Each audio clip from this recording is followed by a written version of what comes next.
Hey everyone, and welcome to The Explainer. Today we're doing something incredibly special. We're taking one of the absolute giants of 20th century literature, Harper Lee's To Kill a Mockingbird, and translating it into actionable, modern-day wisdom. We aren't just summarizing a book you might have skimmed in high school. We're extracting a raw, ethical framework that can actually help us navigate our own complex world today.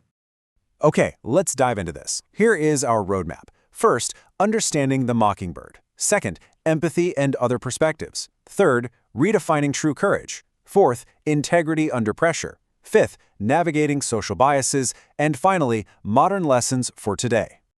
All right, Section 1, Understanding the Mockingbird. We're going to look at the story's legendary central metaphor of innocence.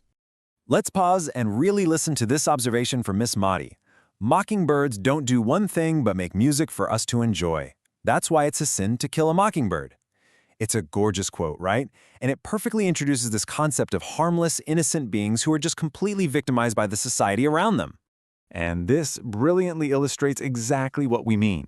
Characters in the story like Tom Robinson, a black man who is falsely accused of a terrible crime, and Boo Radley, a gentle, misunderstood recluse, they are human mockingbirds. They're deeply vulnerable, innocent individuals who get destroyed or nearly destroyed by the community's totally baseless cruelty. Moving to Section 2, Empathy and Other Perspectives, or as the book puts it, climbing into another's skin. As we watch young Scout and Jem grow up, their father Atticus gives them this piece of advice, and you can just imagine him saying this over a cup of coffee. You never really understand a person until you consider things from his point of view, until you climb into his skin and walk around in it. This isn't just a nice, warm sentiment. It is literally the ultimate tool for overcoming prejudice across class, race, and gender lines. So how do we actually do this? Practicing active empathy basically takes 3 steps. Suspend your initial judgment, consider their point of view, and then climb into their skin and walk around. Think about applying this to your relationships today, or right now in your workplace. When a colleague frustrates you or a friend does something confusing, running through this exact sequence, it's a real game changer. It forces us out of our own echo chambers. Section 3, Redefining True Courage. Because we are talking about way more than just physical bravery. We really need to contrast the traditional idea of physical bravery, like a man holding a gun, against Atticus's way, which is all about moral perseverance. We see this play out vividly when he defends Tom Robinson. Atticus knows for a fact that a deeply prejudiced jury probably won't acquit his client, but his moral conviction demands he give Tom the absolute most zealous defense possible anyway. So the crucial point is this. True courage is knowing you're licked before you begin, but you begin anyway. It's about doing what is ethically right even when failure is basically guaranteed. And we even see this showcased by Mrs. Dubose. She's a deeply flawed character battling a brutal morphine addiction in her final days, just so she can die free of the drug on her own terms. It is an absolute masterclass in the perseverance of the human spirit. All right, Section 4, Integrity Under Pressure and the Power of Attic Rhetoric. So, what exactly is Attic rhetoric? It's defined as calm, respectful, and truthful communication without ever raising your voice, used to navigate profound moral conflicts. Atticus Finch is the ultimate public citizen role model because he masters this calm rhetoric. When he's facing a hostile lynch mob at the jailhouse, he uses words, not volume, not violence, to align his professional duties with his unshakable personal morality. But, we have to look at this impartially and weigh the different perspectives.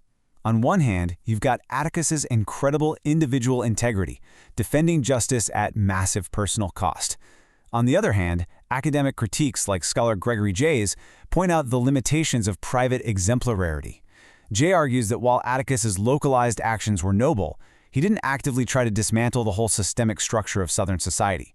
It's a fascinating, nuanced lens that asks us, how do we balance individual goodness with the need for systemic change?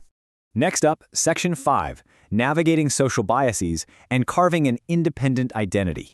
Now, what's really interesting about this slide is seeing how Scout handles a rigid social script. Aunt Alexandra pushes the traditional Southern lady expectations, focusing heavily on clothing, proper manners, and conforming to social rules. But Scout's focus? Completely different. She's stoic, she values personal agency over costumes, and she embraces this totally unself-conscious rebellion.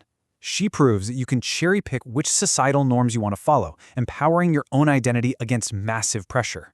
And it's not just the main characters who show this kind of complexity. Look at Mayella Yule's red geraniums. Even coming from the poorest, most prejudiced, deeply flawed family in town, Mayella lovingly tends to these bright flowers. Symbols like this remind us that people are rarely just black and white. Finding humanity and redemptive qualities in someone deeply unsympathetic, it really challenges our modern habit of quickly categorizing and dismissing people. We also have to impartially address the complex reality brought to light by the later publication of Harper Lee's earlier draft, Go Set a Watchman. This text reveals an older, painfully racist Atticus in the 1950s resisting desegregation. It completely shatters the neat, perfect hero narrative of Mockingbird. But honestly, it's a vital reminder. It forces us to confront the ugly, embedded reality of racism, showing us that no hero is perfect, and that fighting bias requires ongoing, active effort, not just nostalgic childhood lessons. Let's move to Section 6 and see how this builds. Modern lessons for today. Let's apply Maycomb's wisdom. So here is your modern toolkit. 1. Practice active empathy by climbing into skins before you rush to judge. 2. Redefine courage as moral perseverance, doing the right thing at work and at home even when it's hard. 3. Use Attic rhetoric to stay calm, respectful, and truthful during conflicts. And 4. Cherry-pick the societal norms that genuinely align with your true integrity. These aren't just dusty themes from a 1930s novel. They're incredibly practical strategies for ethical leadership right now. Which brings me to a provocative question I want to leave you with today. Where can you apply Attic rhetoric or defend a modern Mockingbird in your own life today? The world is undeniably fractured, and it desperately needs more people willing to stand up with calm integrity and deep empathy. Thank you so much for joining me on this explainer. Take these lessons, climb into someone else's skin this week, and see how it changes your world. Keep learning, and I'll catch you next time.